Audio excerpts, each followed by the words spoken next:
Hello everyone, welcome to my channel. ಇವತ್ತು ನಾನು boat neck blouse ಡಿಸೈನ್ನ ತೋರಿಸ್ತಾ ಇದ್ದೀನಿ. ಬ್ಲೌಸ್ ಲೆಂತ್ ಬಂದು 15.5 ಇಂಚಿದೆ ಉದ್ದ. ಎರಡು ಸೈಡ್ ಕೂಡ 15.5 ಸೆಂಟಿಮೀಟ್ರಿಗೆ ಮಾರ್ಕ್ ಮಾಡಿದ್ದೀನಿ.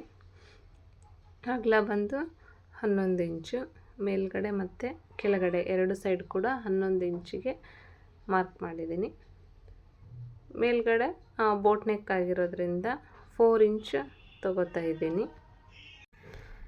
ಶೋಲ್ಡರ್ ಬಂದು 3 ಇಂಚ್, 4 + 3 7 ಇಂಚ್ ಆದಮೇಲೆ ಉಳಿದಿದ್ದೆಲ್ಲ ಆ ಕಡೆ ಬಗಲ್ ಶೇಪಿಗೆ ಬರುತ್ತೆ. ಡೀಪ್ ಬಂದು 3 ಇಂಚ್ ತಗೊಂಡಿದ್ದೀನಿ. ಬ್ಯಾಕ್ ಸೈಡು ಡೀಪು, ಇದು ಬೋಟ್ ನೆಕ್ ಆಗಿರೋದ್ರಿಂದ 3 ಇಂಚ್ ಸಾಕು. ಅಷ್ಟಕ್ಕೆ ಮಾರ್ಕ್ ಮಾಡಿ ಅಲ್ಲಿ ಕಾರ್ನರ್ ಹಾಕ್ತಾಯಿದ್ದೀನಿ. ಇನ್ನು ಮೇಲಿಂದ ಕೆಳಗಡೆ ಫುಲ್ಲು ಡೀಪು 12 ಇಂಚಿಗೆ ಒಂದೇ ಸಲ ಮಾರ್ಕ್ ಹಾಕ್ತಾಯಿದ್ದೀನಿ. ಈ ಬ್ಲೌಸ್ದು 12 ಇಂಚಿದೆ. ಸೊ ಮೇಲ್ಗಡೆ 4 ಇಂಚ್ ಇರೋದ್ರಿಂದ ಕೆಳಗಡೆನೂ 4 ಇಂಚು ಅಗಲ ತಗೊಂಡು ಮಾರ್ಕ್ ಮಾಡಿ ಒಟ್ಟಿಗೆ ಸೇರಿಸಿ ಕಾರ್ನರ್ ಹಾಕ್ತಾಯಿದ್ದೀನಿ. ಬ್ಲೌಸ್ ಡೀಪ್ ಎಷ್ಟು ಬೇಕು ಅನ್ನೋದು ಬೋಟ್ ನೆಕ್ಕಲ್ಲಿ ಮೇಲಿಂದ ಒಂದೇ ಸಲನೇ ಅಳತೆ ತೊಗೊಂಡ್ಬಿಡ್ಬೇಕು. ಮೇಲ್ಗಡೆ ರೌಂಡಲ್ಲಿ 1 ಇಂಚ್ ಕಾರ್ನರ್ ಮಾರ್ಕ್ ಮಾಡಿ ರೌಂಡ್ ಶೇಪಿಗೆ ಮಾರ್ಕ್ ಹಾಕಿದ್ದೀನಿ. ಇನ್ನು ಕೆಳಗಡೆ ಡಿಸೈನಿಗೆ ಕಾರ್ನರಿಂದ ಕಾರ್ನರಿಗೆ ಕ್ರಾಸಾಗಿ ಮಾರ್ಕ್ ಹಾಕಬೇಕು. ಯಾಕೆಂದರೆ ಇದು ಡಿಸೈನು ಟೆಂಪಲ್ ಡಿಸೈನ್ ಥರ ಇದೆ. ಅಲ್ಲಿಂದ 2 ಇಂಚಿಗೆ ಒಂದೊಂದು ಮಾರ್ಕ್ ಹಾಕ್ತಾ ಹೋಗಿ. ಈ ಥರ ಹಾಕಿದರೆ ಡಿಸೈನಲ್ಲಿ ಏನೂ ವೇರಿಯೇಷನ್ ಇರಲ್ಲ.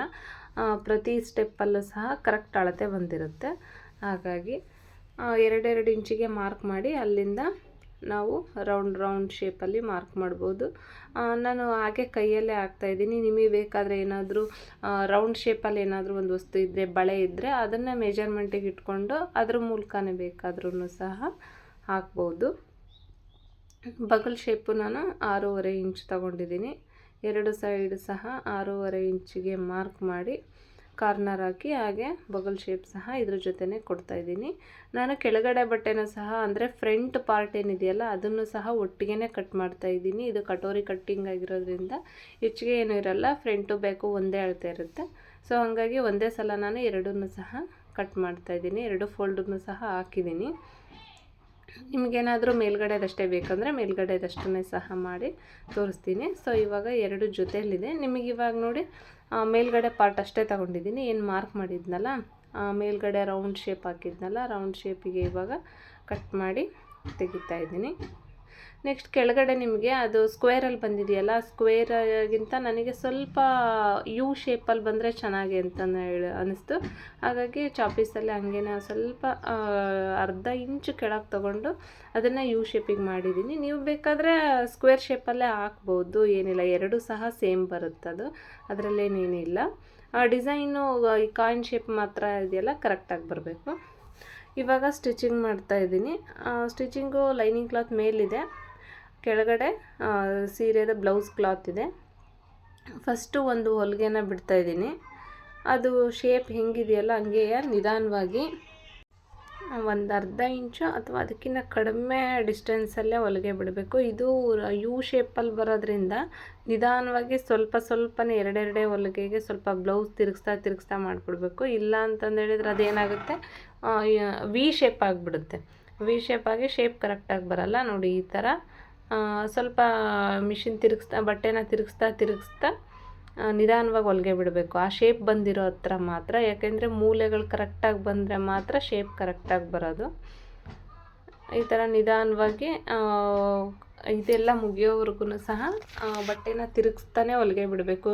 ಸ್ಟ್ರೈಟಾಗಿ ಒಂದೇ ಸಲ ಮುಂದೆ ಬಂದುಬಿಡಂಗಿಲ್ಲ, ಅದು ಶೇಪ್ ಕೆಟ್ಟೋಗ್ಬಿಡುತ್ತೆ ಆಮೇಲೆ ಅದು. ಕಾರ್ನರಲ್ಲಿ ಕರೆಕ್ಟಾಗಿ ಸೂಜಿ ನೀಡ್ಲನ್ನ ಮಧ್ಯೆ ನಿಲ್ಲಿಸಿ ಆಮೇಲೆ ಕ್ರಾಸ್ ಮಾಡಬೇಕು. ಅದನ್ನು ಮಾತ್ರ ಮರಿಬಾರ್ದು, ಯಾಕೆಂದರೆ ಮೂಲೆಗಳು ಕರೆಕ್ಟಾಗಿ ಬರಬೇಕು. ಸರಿ, ಇವಾಗ ಯಾವ ರೀತಿ ಹೊಲಿಗೆ ಬಿಟ್ಟಿದ್ದು ಅದೇ ರೀತಿ ನೀಟಾಗಿ ಕಟ್ ಮಾಡಿ ತೆಗಿತಾ ಇದ್ದೀನಿ. ಮತ್ತು ನೆಕ್ಸ್ಟು ಹೊಲಿಗೆ ತಿರುಗಿಸೋದಕ್ಕಿಂತ ಮುಂಚೆನೇ ಅದು ಹೊಲಿಗೆ ಪಕ್ಕ ಸ್ವಲ್ಪ ಕತ್ರಿಗಳನ್ನ ಹಾಕಬೇಕು. ಮೂಲೆಗೆ ನಿಧಾನವಾಗಿ ಹಾಕಬೇಕು. ಇದನ್ನು ಹಾಕಬೇಕಾದ್ರೆ ಮಾತ್ರ ಹುಷಾರು. ನಾನು ದೊಡ್ಡ ಕತ್ರಿಲಿ ಹಾಕಿದ್ದೀನಿ. ನೀವು ಸಣ್ಣ ಕತ್ರಿ ಇದ್ದರೆ, ಕಟ್ಟರ್ ಇದ್ದರೆ ಅದರಿಂದ ಹುಷಾರಾಗಿ ಹಾಕಿ. ಒಂದು ಸಲ ಏನಾದರೂ ಮಿಸ್ಸಾಗಿ ಹೋಯ್ತು ಅಂತಂದು ಹೇಳಿದರೆ ಅದು ಬ್ಲೌಸ್ ಫುಲ್ ಕೆಟ್ಟೋದಂಗೆ. ಸೊ ಹುಷಾರಾಗಿ ಹಾಕಿ. ನಾನು ನಿಧಾನವಾಗೇ ಮಾಡಿದ್ದೀನಿ ದೊಡ್ಡ ಕತ್ರಿಲಾದ್ರೂ. ಅದನ್ನು ತಿರುಗಿಸಾದ್ಮೇಲೆ ನಾನು ಕೈಯಿಂದನೇ ಶೇಪ್ ತೆಗಿತಾ ಇದ್ದೀನಿ. ನೀವು ಬೇಕಾದರೆ ಸ್ಪೂನ್ ಅಥವಾ ಬೇರೆ ಏನಾದರೂ ಯೂಸ್ ಮಾಡಿ ಬಟ್ಟೆನ ಹೊರಗೆ ತೆಗೆದು ನೀಟಾಗಿ ಶೇಪ್ ಮೇಲೇ ಸ್ಟಿಚಿಂಗ್ ಮಾಡ್ತಾ ಹೋಗಿ. ಸ್ಟಿಚಿಂಗ್ ಎಲ್ಲ ಮುಗಿದ್ಮೇಲೆ ತಿರುಗಿಸಿ ಮೇಲೆ ನೋಡಿ ಔಟ್ಲೈನ್ ದೊಡ್ಡ ಹೊಲಿಗೆನ ಬ್ಲೌಸಿಗೆ ಲೈನಿಂಗ್ ಅಟ್ಯಾಚ್ ಮಾಡಿ ಲಾಸ್ಟ್ ಒಂದು ಹೊಲಿಗೆ ಹಾಕಿ ತೆಗಿತಾ ಇದ್ದೀನಿ. ಇವಾಗ ಲಾಸ್ಟ್ ಬ್ಲೌಸ್ ಇದೆಲ್ಲ ಔಟ್ಲೈನ್ ಕಟ್ ಮಾಡಿ ಮೇಲೆ ಫ್ರಂಟನ್ನು ಸಹ ನಾವು ಸ್ಟಿಚ್ ಮಾಡಿ ಇದಕ್ಕೆ ಅಟ್ಯಾಚ್ ಮಾಡಿ ಬ್ಲೌಸು ರೆಡಿ ಆಗುತ್ತೆ. ಇದು ಬೋಟ್ ನೆಕ್ಕಲ್ಲೇ ಯಾವಾಗಲೂ ಒಂದೇ ಥರ ರೌಂಡ್ ಶೇಪ್ ಮಾಡೋದಕ್ಕಿಂತ ಈ ರೀತಿ ಒಂದು ಸ್ವಲ್ಪ ಡಿಫ್ರೆಂಟಾಗಿ ಏನಾದರೂ ಮಾಡಿದರೆ ಶೇಪ್ ಕೂಡ ಚೆನ್ನಾಗಿ ಕಾಣಿಸುತ್ತೆ. ನಿಮಗೆ ಈ ವಿಡಿಯೋ ಏನಾದರೂ ಇಷ್ಟ ಆದರೆ ನಮ್ಮ ಚಾನಲ್ನ ಸಬ್ಸ್ಕ್ರೈಬ್ ಮಾಡಿ. ಹಾಗೆ ಬ್ಲೌಸ್ದು ಔಟ್ಲುಕ್ ಹೇಗಿದೆ ಅಂತಂದೇಳಿ ನಾನು ಲಾಸ್ಟಲ್ಲಿ ಹಾಕಿದ್ದೀನಿ. ನಿಮಗೆ ಇದೇ ಥರ ಬೇರೆ ಏನಾದರೂ ಡಿಸೈನ್ ಬೇಕು ಅಂತಂದೇಳಿದರೆ ಕಮೆಂಟ್ ಬಾಕ್ಸಲ್ಲಿ ಹಾಕಿ. ನೋಡಿ ಈ ಥರ ಇದೆ ಬ್ಲೌಸ್ದು ಲಾಸ್ಟ್ ಲುಕ್. Thank you.